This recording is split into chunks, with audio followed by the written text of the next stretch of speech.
రామాయణం గురించి చెప్పుకుంటున్నాం. రామాయణ కథ ప్రారంభంలోనే ఉన్నాం. అంటే పుత్రకామేష్టి అయిపోయింది. రాముల వారు జన్మించాడు. ఆర్గానిక్ పద్ధతిలో మీ చర్మాన్ని తెల్లగా మార్చుకోవాలనుకుంటున్నారా? సంప్రదించండి డాక్టర్ మాధవిని. ఆ తర్వాత కొంచెం పెద్దవాళ్ళయ్యారు. విశ్వామిత్ర మహర్షి వచ్చాడు.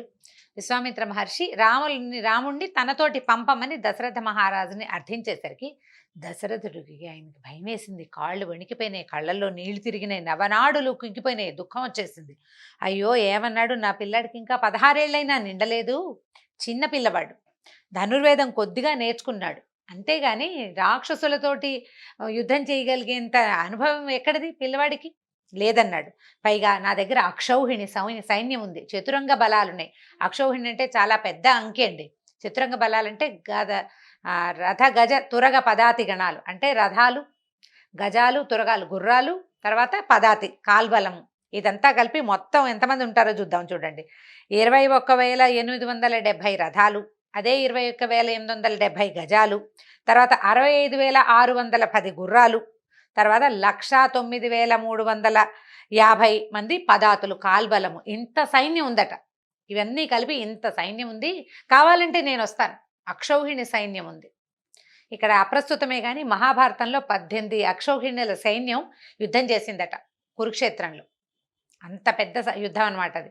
ఈ దశరథుడు చెప్తున్నాడు, నా దగ్గర ఇంత సైన్యం ఉంది, నేను చేస్తాను యుద్ధం కావాలంటే. పైగా ఈ రాక్షసులు వాళ్ళ గురించి చెప్పండి, వాళ్ళకి ఎంత పరాక్రమం ఉంది, వాళ్ళు స్వతంత్రంగా వాళ్ళిద్దరే వచ్చి మీ మీద ఇబ్బంది పెడుతున్నారా మిమ్మల్ని, లేకపోతే ఎవరిదైనా వాళ్ళకి వెనక అండ ఉందా, వాళ్ళ సంగతి చెప్పండి. పైగా కపట యుద్ధంలో ఆరితేరిపోయి ఉంటారు.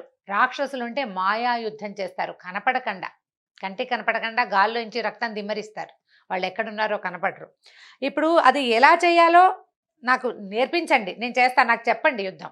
నేను ఈ 60,000 సంవత్సరాల వయసు వచ్చాక అశ్వమేధ యాగము, పుత్రకామేష్టి యాగము చేస్తే జన్మించిన కుమారులు, ఈ పిల్లల్ని నేను ఎక్కడికి పంపలేనని చెప్పాడు. పైగా మీకు రాముడే రావాలని మీకు నిర్బంధం అయితే చెప్పండి, నేను నా 4 కుమారులు కూడా వస్తాం. నేను వచ్చి నాతో పాటు నా పిల్లవాడిని కూడా తీసుకొస్తాను, 4 పిల్లల్ని తీసుకొస్తానన్నాడు. అనేసరికల్లా ఈయన విశ్వామిత్రుడు ఏం చెప్పాడంటే, పౌలస్త్య వంశంలో జన్మించినటువంటి రావణుడు అనే రాక్షస రాజు ఉన్నాడు. ఇతడు విశ్రవసుడనే ముని కుమారుడు. విశ్రవస అనే ముని అంటే తండ్రి తపోధనుడని చెప్పడం కోసం ముని అని చెప్తున్నారనమాట. తర్వాత కుబేరుడికి సోదరుడు, మహాపరాక్రమవంతుడు, బలవంతుడు, వీర్యవంతుడు. ఇతను బ్రహ్మ నుంచి ఎన్నో వరాల్ని పొంది స్వయంగా దుష్కార్యాలు చేయడు. తనేమి ఆయన శివపూజ చేసుకుంటాడు, కానీ అనుచరుల్ని ప్రోత్సహించి యజ్ఞయాగాదులకి విఘ్నాలు కలిగిస్తాడు. కాబట్టి ఇప్పుడు నేను తలపెట్టిన ఈ యజ్ఞానికి మారీచ సుబాహులనే వాళ్ళిద్దరిని నా మీదకి పంపకం చేశాడు అతను. అనేసరికల్లా ఈయన అన్నాడు, దశరథుడు, నీకు సర్వధర్మాలు తెలుసు, నా మీద ఆగ్రహంతో చూపించద్దు. నువ్వు నా గురుతుల్యుడివి, అంటే నువ్వు పెద్దవాడివి, గురువుతో సమానమైన వాడివి. ఇప్పుడు ఎవరు రావణాసురుని ఎదిరించలేకపోతే పసిబాలుడు, మానవ బాలుడు, అది కూడా ఇంకా ముక్కుపచ్చలారని చిన్నపిల్లవాడు, ఇతడు ఎట్లా చేస్తాడు? ఇప్పుడు నేను నా పిల్లలు అందరం కలిసినా కూడా మేము రావణాసురుని ఎదుర్కోలేము. మీరు ఇప్పుడు వాడి పైగా అతనితో ఏంటంటే రావణాసురుడు వరగర్వం అని చెప్తున్నారు. నేను కూడా వినున్నాను. అంటే ఇతనికి తెలుసు, భూమి మీద రావణాసురుడి పేరు తెలియని రాజులు లేరు. అతన్ని ఎదుర్కొంటే మన బలవంతా అవతల లాగేసుకుంటాడనమాట. అంత తపస్శాలి అతను. కాబట్టి మేము ఎవ్వరం మా వల్ల కాదు. మేము ఎప్పుడు యుద్ధాల గురించి, ఇలా రాక్షసులతో చేసే యుద్ధాల గురించి కనీసం మేము మా పిల్లలకి చెప్పలేదంటే నా కుమారుడు అది విని కూడా ఉండలేదు. పైగా నన్ను పున్నామ నరక నుంచి రక్షించాల్సిన వాడు నా పెద్ద కుమారుడు. నేను పిల్లాన్ని పంపలేనన్నాడు. వాళ్ళు మాయావులు, మేమంతా కలిసికట్టుగా యుద్ధం చేసినా వాళ్ళలో ఒకరిని కూడా ఎదుర్కోలేము, కాబట్టి మమ్మల్ని వదిలిపెట్టేమనంగానే విశ్వామిత్రుడికి పిచ్చి కోపం వచ్చేసింది. చాలా కోపంతో ఏమన్నాడు, నేనేమైనా అడిగానా నిన్ను ముందు? నేనేమీ అడగకముందే ఏం కావాలో అడుగు, నువ్వు అడిగింది చేస్తానన్నావు. తీరా మాట నిలుపుకోలేవా? రఘువంశరాజులు ఇలాంటి పని చేయొచ్చా అని అడుగుతున్నాడు. రఘువంశం అంటే ఈ దశరథుడి వంశాన్ని, అంటే దిలీప మహారాజు కుమారుడైన రఘువు పేరుతోటే ఈ వంశం రాముడిని రఘురాముడు అంటుంటాం కదా. రఘువంశం చాలా పేరెన్నిక కన్నది. అసలు ఇట్లా ఆడిన మాట తప్పటం అనేది వాళ్ళ వంశ చరిత్రలోనే లేదు, ఆ వంశంలో లేదు. అలాంటిది నువ్వు మాట నిలుపుకోవా? పైగా నీ కొడుకులు సుఖంగా ఉండాలని ఎప్పుడు ఇంట్లోనే కూర్చోబెట్టుకుంటావా? నువ్వు సుఖంగానే ఉండు, సరేలే, నేను నిర్బంధించను, మీ ఇష్టం, హాయిగా ఉండండి, నేను వెళ్ళిపోతానన్నాడు అని కోపంగా మాట్లాడేసరికల్లా భూమి కంపించిపోయిందట. దేవతలు భయభ్రాంతులైపోయారు.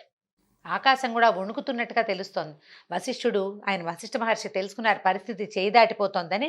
గబగబా ముందుకొచ్చారు. వచ్చి ఏం చెప్తున్నాడంటే, రాజా ఇలాంటివి చేయకూడదు నువ్వు. నువ్వు ఇక్ష్వాకు వంశంలో జన్మించావు. ధర్మాలు ఆచరించటమే నీ ప్రధానమైన విధి.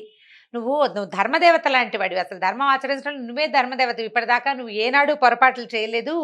ఉత్తమ వ్రతం కలిగిన వాడివి. ప్రతిజ్ఞాభంగం కావించకూడదు. నువ్వు మొదటే చెప్పావు, ఏది కావాలంటే అది ఇస్తానని. నీ అంతట నువ్వు చేసిన ప్రతిజ్ఞని దాన్ని భంగం చేయకూడదు. పైగా రాముడు బాలుడు అన్న శంకని వదిలిపెట్టేసేయి. పిల్లవాడు, చిన్నవాడు, పసివాడన్న భావాన్ని వదిలిపెట్టి. అతను రాముడు అస్త్రశస్త్ర విద్యలందు ఆరితేరినవాడు కాదు నీ ఉద్దేశం. ఇంకా బాగా ధనుర్విద్య తెలుసుకున్నాడు కానీ నేర్చుకోలేదనుకుంటున్నావు. బాగా నేర్చుకోలేదని భావిస్తున్నావు. నీకేం భయం లేదు. విశ్వామిత్రుడి రక్షణలో అతడికి ఎలాంటి భయము రాదు. ఎలా ఉంటాడంటే, అగ్నిచేత రక్షింపబడిన అమృతంలాగా రాక్షసులు రాముణ్ణి ఏమీ చేయలేరు. విశ్వామిత్రుడు స్వయంగా శాపం ఇవ్వగలిగిన వాడు. ఇవ్వలేని పరిస్థితి ఉంది కాబట్టి ఆయన నీ సహాయాన్ని అర్థించాడు. ఆయన రాముణ్ణి రక్షిస్తాడు. పైగా విశ్వామిత్రుడి సంగతి నీకు బాగా తెలీదు. ఈయన మూర్తి భవించిన ధర్మం, పరాక్రమవంతుల్లో శ్రేష్ఠుడు, తపోనిధి, మహాబుద్ధిబల సంపన్నుడు. విశ్వామిత్రుడి ప్రజ్ఞ చిన్నది కాదు, బహుముఖ ప్రజ్ఞాశాలి. అతను ఒకప్పుడు రాజుగా ఉండి ఇప్పుడు ఋషి అయ్యి రాజర్షి బ్రహ్మర్షి అయ్యాడు. అతన్ని తేలిగ్గా ఊహించద్దు. కాబట్టి నువ్వు ఏంటి, ఇతనికి అనేక అస్త్రశస్త్రాలు తెలుసు. ముల్లోకాల్లోనూ ఇతన్ని జయించేవాళ్ళు లేరు. ఆయనకి తెలిసిన యుద్ధ విద్యలు దేవతలు, గంధర్వులు, కిన్నర కింపురుషాదులు కూడా తెలియదంటే అతిశయోక్తి కాదు. అన్ని యుద్ధ విద్యలు ఈయనకి విశ్వామిత్రుడికి తెలుసు. ఈ పూర్వం ఇతను విశ్వామిత్రుడు రాజ్యం చేసే కాలంలో భృశాశ్వపుత్రులు అనేవాళ్ళు తమ అస్త్రాలన్నీ ఈయనకి ఇచ్చేశారట. వాళ్ళు అస్త్రశస్త్ర దేవతలుగా మారిపోయారట 100 మంది. అవన్నీ ఇతనితోటి ఉన్నాయి విశ్వామిత్రుడి దగ్గర. కాబట్టి మనం రాముణ్ణి అతనితోటి పంపిస్తే ఆ అస్త్రశస్త్ర విద్యలన్నీ కూడా రాముడికి లభిస్తాయి. ఉత్తమ గురువు లభిస్తాడు రాముడికి. కాబట్టి నువ్వు ఏమీ ఆలోచించద్దు. పైగా ఈయనకి అస్త్రాలు శస్త్రాలు తెలియటం కాదు, కొత్త అస్త్రాన్ని సృజించగలడు. అంత తపశ్శక్తి సంపన్నుడు.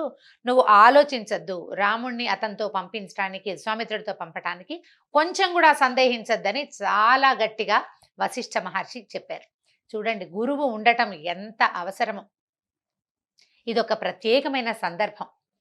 విశ్వామిత్రుడు వచ్చి అడిగితే మా పిల్లాన్ని పంపమన్నారు. మేము పంపనన్నాడు. ఈయన పిల్లల మీద ప్రేమతోటి, ఏమనాలంటే పుత్రవాత్సల్యంతో, పొసెసివ్నెస్ తోటి పిల్లవాడిని పంపనన్నాడు. పక్కన ఉన్న గురువు ఉత్తమోత్తముడైన మహానుభావుడు అవటం వల్ల ఆయన ఏం చెప్పాడు, పిల్లవాడి ఇదాలకు అభ్యున్నతికి తోడ్పడుతుంది ఇది. రాముడు మరింత శస్త్రాస్త్రాలని నేర్చుకునేందుకు అవకాశం లభిస్తుంది. అతను ఒక గురువు దగ్గర శుశ్రూష చేసినా అతనికి సహాయం చేస్తూ ఆయన దగ్గర నుంచి శస్త్రాలు నేర్చుకునే అవకాశం ఉంది. ఈయన వల్ల మనకి ప్రయోజనమేనని గురువు నచ్చజెప్పడం వల్లే ఆ దశరథ మహారాజు ఈ పనికి ఒప్పుకున్నారు. సలహా చెప్పేవాళ్ళు ఉండటం ఎంత అవసరమో రామాయణంలో అడుగడుగునా కనపడుతుందండి. మీరు మొదట చూడండి, మొట్టమొదట భాగంలోనే సుమంత్రుడు ఆయనకి సలహా చెప్పాడు. పుత్రకామేష్టి యాగానికి దశరథ మహారాజుని ప్రోత్సహించాడు. మంచి సలహా కదా. ఆయన ఋష్యశృంగుడిని తీసుకురావాలనే సలహా కూడా సుమంత్రుడు చెప్పాడు. ఇప్పుడు ఇక్కడ ఈ పరిస్థితుల్లో రాముణ్ణి పంపమని వశిష్ఠ మహర్షి విశ్వామిత్రుడితో పంపించమని సలహా చెప్తున్నారు. ఉత్తములైన వాళ్ళు మన పక్కన ఉంటే ఎంత అత్యద్భుతమైన ఫలితాలు ఇస్తాయో, ఎంత అత్యద్భుతంగా మన జీవితం ఉంటుందో ఈ రామాయణాన్ని బట్టి తెలుసుకోవాలి. మంచి సలహాని విని ఆచరించగలగటం కూడా చాలా అద్భుతమైన పద్ధతి. అవి కూడా మనకి అలా రాజులు మంచి సలహాన్ని తీసుకోగలగటం అనేది కూడా ఒక ప్రత్యేకమైన పంథ. అది కూడా మనకి రఘువంశ రాజుల చరిత్రల్లో కనపడుతూ ఉంటాయి. తర్వాత ఏం చేశారు, రాముడికి శుభం కలుగుతుంది, నీ కుమారుడి మేలు కోసమే ఇది అని గట్టిగా వశిష్ఠ మహర్షి చెప్పేసరికి ఈ దశరథ మహారాజు ఒప్పుకున్నారట. వెంటనే ఆయన తన భ్రమలు, అంటే తన భయాలు, అనుమానాలు అన్నీ తొలగిపోయినాయి. అమ్మో, పిల్లాన్ని కాచి కాపాడాలన్న ఉద్దేశం కూడా పోయింది. ఎలాగైనా పంపించేయాలనుకున్నారు. సరే, ఏం చేశారు, రాముడిని పంపించటము అంటే రాముడి యొక్క బహిప్రాణమే లక్ష్మణుడు. ఆయన ఎక్కడికైనా వెళ్తే ఈయన కూడా వెళ్ళిపోతుంటాడు వెనకాల. కాబట్టి వాళ్ళిద్దరిని తెచ్చి విశ్వామిత్ర మహర్షి ఎదురుగుండా నుంచోబెట్టాడు. సరే, ప్రేమాశ్రయంతో కుమారుని కాలుచుకున్న ఆయన పెద్దవాళ్ళ మాట వినాలి, జాగ్రత్తగా ఉండండి అని చెప్పుకున్నారు. ఈ భార్యలు, తల్లులు కూడా కౌసల్యాదేవి, సుమిత్రాదేవి, కైకేవి ముగ్గురు దేవేరులు రామలక్ష్మణుల్ని ఆశీర్వదించి విశ్వామిత్ర మహర్షితోటి పంపించారు. ఆయన ముందు నడుస్తూ వెనకాల తన కుమారులిద్దరిని తీసుకెళ్ళాడనమాట. చిన్న పిల్లలు, ఒక 14 సంవత్సరాలు అలా ఉంటాయి. 16 సంవత్సరాలైనా లేవు అని శ్లోకంలోనే కనపడుతుంది. సో 13, 14కి 15కి అటు ఇటుగా ఉందనుకోండి. ఆ కాలంలో వివాహాలు కూడా చేసేవారు ఆ వయసుకి. అయితే ఈ మొత్తం ఊళ్ళో ఉన్న వాళ్ళంతా పువ్వులు జల్లుతూ రాజకుమారులు ఎక్కడికో వెళ్తున్నారని పువ్వులు జల్లుతూ ఆయనకి వీడ్కోలు పలికారనమాట. ఆ తర్వాత దుందుబులు మోగించారు. కొంత దూరం వెళ్ళాక సరయూ నది ప్రాంతం చేరాక ఈయన ఏమన్నాడంటే, అబ్బాయిలు మీ ఇద్దరు నదిలో స్నానం చేసి ఆచమనం చేయండి, మీకు ఒక విద్యను ఉపదేశిస్తానని చెప్పారట. ఇది రాముని యొక్క ప్రయాణానికి నాంది మొదలు అన్నమాట. ఆయన ఎట్లా అస్త్ర విద్యలు నేర్చుకున్నాడో కూడా ఇక్కడి నుంచి చెప్పబడుతుంది. అయితే ఏమైంది, ఈ విద్యల చేత ఈ బల అతిబల అనే ఈ 2 విద్యల ప్రభావం ఏంటంటే శ్రమ తెలియదు, జ్వరం వంటి ఆ శారీరక రుగ్మతలు ఏవీ రావు, నిద్రపోతున్నా కూడా శత్రువులు ఎలాంటి కష్టాన్ని మీకు చేయలేరు, అంటే వాళ్ళు మిమ్మల్ని ఇబ్బంది పెట్టలేరు. ఆకలి దప్పులు ఉండని విద్యలు అనమాట. అప్పుడు ఏం చెప్పారంటే, ఇప్పుడు ఈ ఈ విద్యాబలం అంటే సాధారణంగానే రాముడికి సాటి అయిన వాడు లేడు ఆనాటి మానవులలో. ఈ విద్యలు కూడా తెలుసుకోవటం వల్ల, ఈ బల అతిబల విద్యల్ని సాధించడం వల్ల నీతో సమానుడు కానీ నీకన్నా అధికుడు కానీ ముల్లోకాల్లోనూ ఉండబోడు అని చెప్పిన తర్వాత సరే ఏం చేశాడు, రాముడు శుచిగా ఆచమనం చేసి ఆనందంతో ఆ విద్యలు 2 స్వీకరించాడు. అయితే మనకి బాలకాండలో విద్యలు 2 స్వీకరించాడు రాముడు అని స్పష్టంగా చెప్పబడిందండి.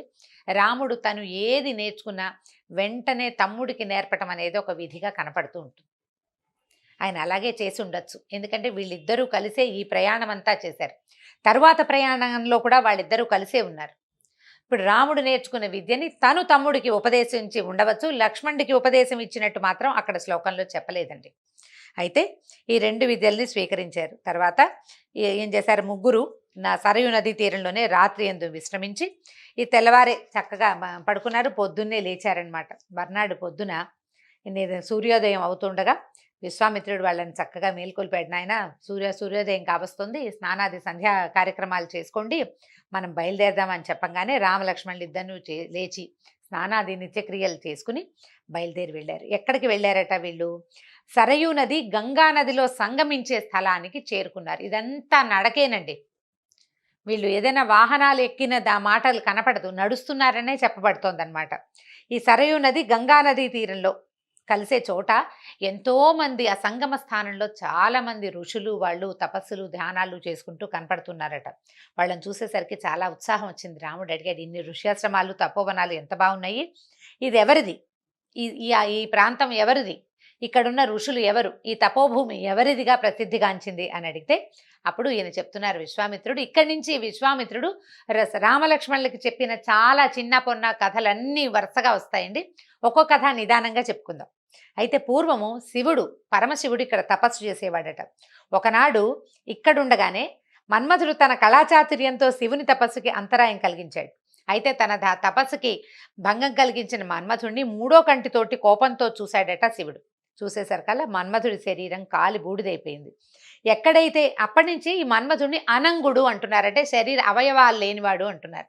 ఆనాటి నుంచి ఆ ప్రాంతాన్ని అంగదేశం అని పిలుస్తున్నారట.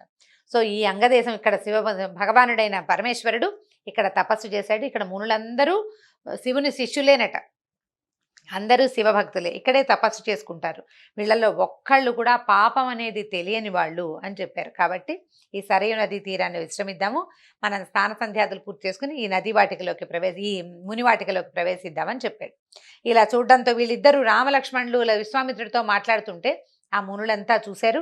అక్కడి నుంచి విశ్వామిత్రుడికి అర్ఘ్యపాద్యాదులతోటి ఆతిథ్యం ఇచ్చారు, రామలక్ష్మణులకి అతిథి సత్కారాలు చేశారు. అంతా కలిసి అత్యంత మనోహరమైన విషయాలు తెలుసుకుంటూ ఒకళ్ళ మాటలు చెప్పుకుంటూ కాలక్షేపం చేశారు. ఆ తర్వాత గంగానదిని దాటబోతారు. రేపు మళ్ళీ మనం కలుసుకుందాం. గంగానదిని దాటి ఎట్లా రామలక్ష్మణులు విశ్వామిత్రుని యాగరక్షణ చేశారు వచ్చే భాగంలో తెలుసుకుందాం. నమస్కారం.